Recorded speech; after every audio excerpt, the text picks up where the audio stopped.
יש רגע רימני עומד ליפול, מוסר עיניי אל השמיים, שעננים אותי מכסים פתאום, מחפש כוחות ועין, אני שומע את קולו החם של אבא מגיע. Bonjour tout le monde, j'espère que vous allez bien, Bezrat Hashem. Il y a une machloket dans la Gemara entre Rabbi Eliezer et les Chachamim, qu'ils ont discuté sur un faux.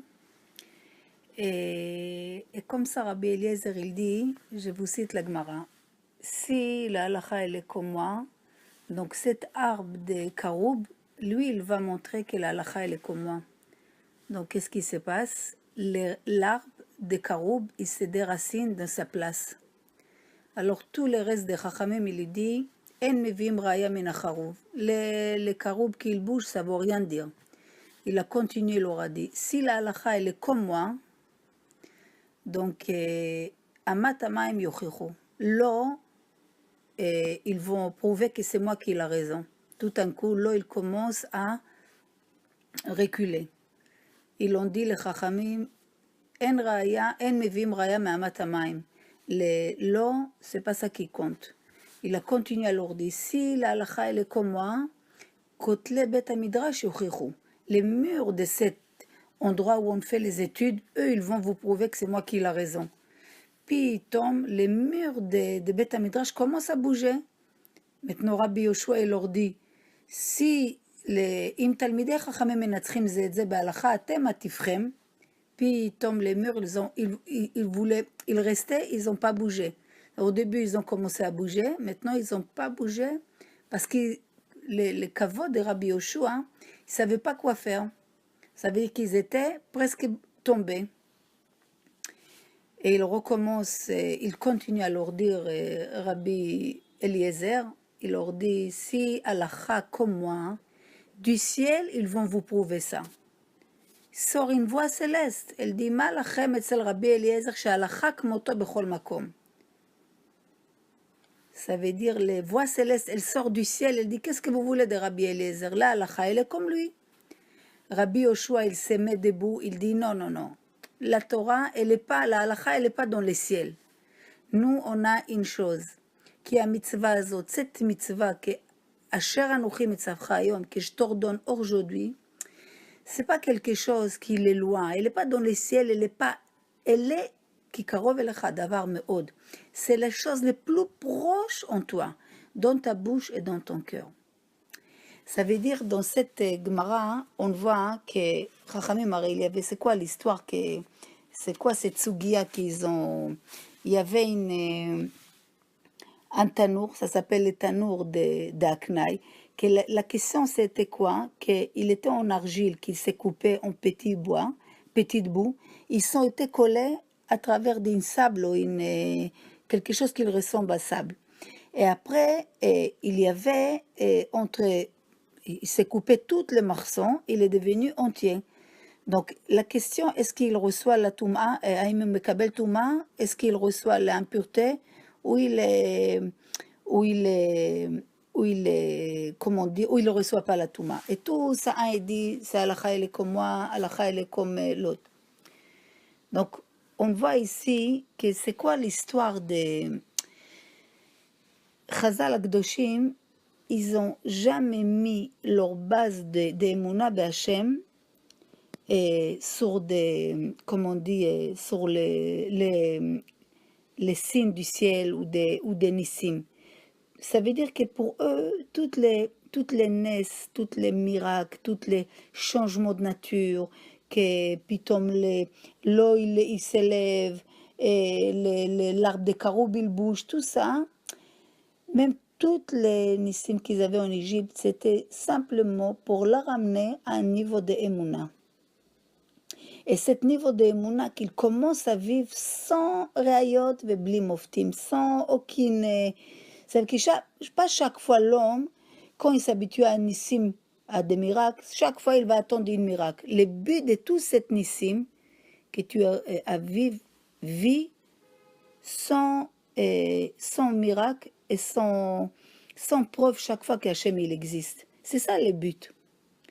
Donc, arriver à un niveau de vie sans preuve et sans miracle, ça c'est des choses que on a trouvé que Chachamim il dit que Akadosh Baruch Hu il dit Ad ana lo yaminu bi bechol haotot. Ça veut dire que Akadosh Baruch Hu, il dit jusqu'à quand, avec toutes les miracles que je leur fais, ils ont quand même encore des doutes. Ça veut dire que tous les miracles que j'ai faits, c'est qu'il arrive à une vie sans miracle, juste Emouna. Mais on voit quoi? Que quand il n'avait pas un goût d'eau pendant 3 jours, ils ont commencé à se plaindre. Normalement, le fait qu'ils n'avaient pas d'eau, c'est une chose qui ne doit pas leur bouger de leur place. C'est-à-dire que quand tu es une muraille, tu n'es pas une porte. Une porte, tu peux la bouger à droite, à gauche, à droite, à gauche, à droite, à gauche. Mais une muraille, elle ne bouge pas. Ça veut dire que même Moshe Rabbeinu ou Akadosh Baruch Hu, c'est marqué, Hachem il lui dit, j'étais dévoilé à Abraham. Et ça veut dire, j'ai parlé avec Abraham Avinu. Il ne savait même pas encore de qui il s'agit. Une fois, je lui dis qu'Abraham, ça va être, et Yitzhak, ça va être en continuation. Un petit peu après, je lui dis, allez ou là. Ça veut dire, dimanche, on te dit, ton fils, c'est lui qui va être, de lui sort toutes tes générations. Et après, je te dis, non, va faire un sacrifice. Il n'a pas bougé 1 millimètre. Il a vu une vie, il a vécu une vie sans signe, sans preuve, sans nissim. Sa émouna, elle était forte. Maintenant, c'est une situation d'obscurité. Mais malgré l'obscurité, il n'a pas bougé 1 minute. Ça veut dire, ce qu'on dit sur les Avot Akdoshim, sur Avraham, Yitzhak et Yaakov, on dit Arumim bedat ou masimim atzmam kabehema. Ils étaient comme s'ils n'ont pas intelligents, ils ne connaissent rien du tout. Et ils sont mis comme si c'est des animaux. Ça veut dire le but de toute la sagesse, c'est que des fois, tu te mets un petit peu comme si tu es un peu pas très chacham. Yakar mi chokhma mi kavod saklut ma'at. Ça veut dire, Shlomo HaMelech dit, de toute cette aromim, c'est nu, mais c'est aussi vicieux. Tu dois être un peu bête, un petit peu, comme si tu connais rien du tout. Tu as une émouna et c'est tout. Tu sais pas comment les choses se passent, mais tu as la émouna. Et ça, c'est un signe que la vie, les choses, ils te bougent pas à droite à gauche.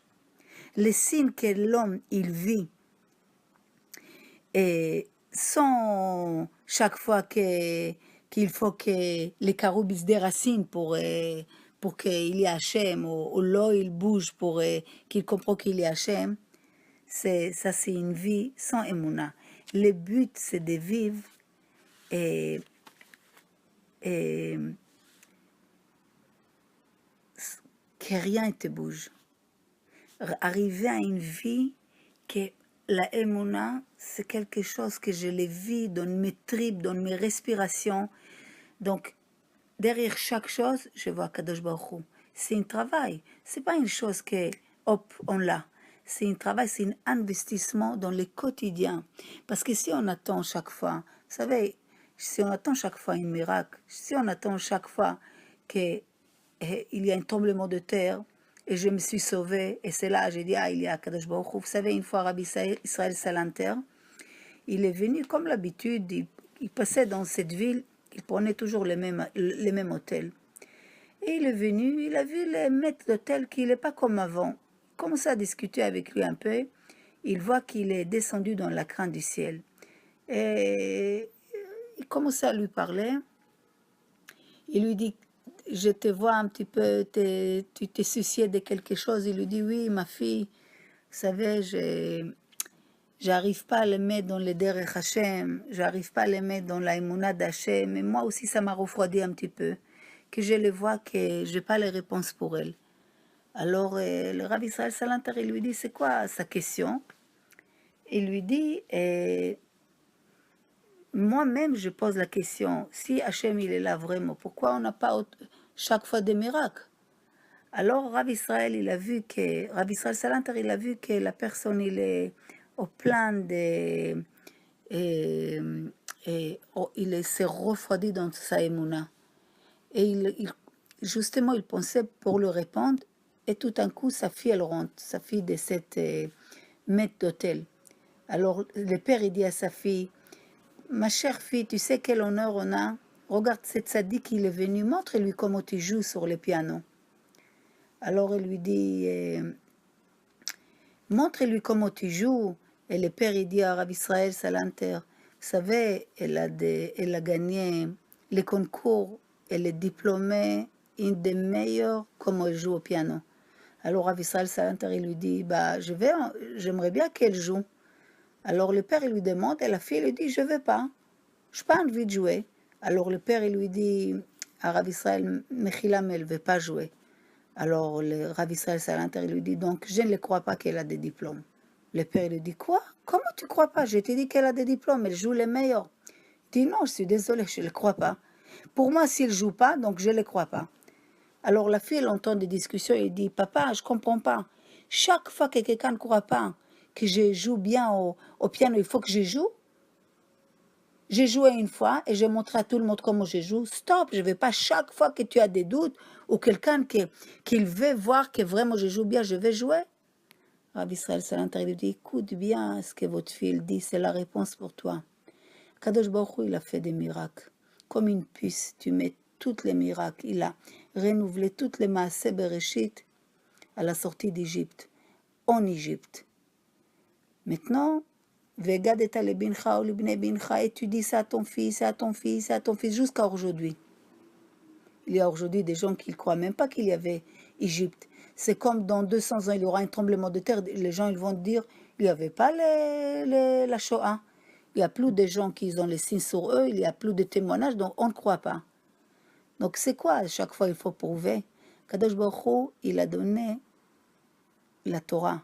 Il a prouvé qu'il est là. Maintenant, tu veux croire qu'il est là? Va étudier, va à la recherche. Donc va, commence à chercher, Hachem, il va te montrer des choses.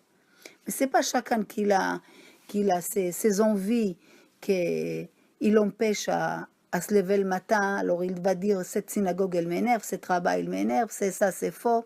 Donc il est corrompu avec lui-même, donc il ne veut pas voir la vérité. Donc chaque fois, il va chercher un miracle pour les remonter encore sa émouna. Ça ne marche pas comme ça. Donc on voit d'Avraham Avinu, d'Yitzhak Avinu et de toutes les gens, rien ne les bougeait. Quand leur émouna, elle était là. Même si Hachem te dit, aujourd'hui c'est ton fils qu'il va et ton descendance, et demain il te dit, va les sacrifier. Donc c'est quoi? C'est pas normal ça. Peut-être il y a une erreur? Non, il n'y a pas d'erreur. S'il y a une erreur, c'est ma faute, c'est pas la faute d'Hachem. Donc moi, je fais l'ordre d'Hachem. Il ne bouge pas. Si on attend chaque fois qu'Akadosh Baruch Hu me fait un signe, chaque fois il y aura une explosion d'un avion parce que j'ai loupé, pour que j'ai dit que c'est pour mon bien, c'est pas une vie. La émouna, c'est quelque chose qui est dans les petits détails, chaque minute, chaque jour, chaque seconde, je la travaille. Pour arriver à une émouna stable, il y a des niveaux, des niveaux, des niveaux, des niveaux.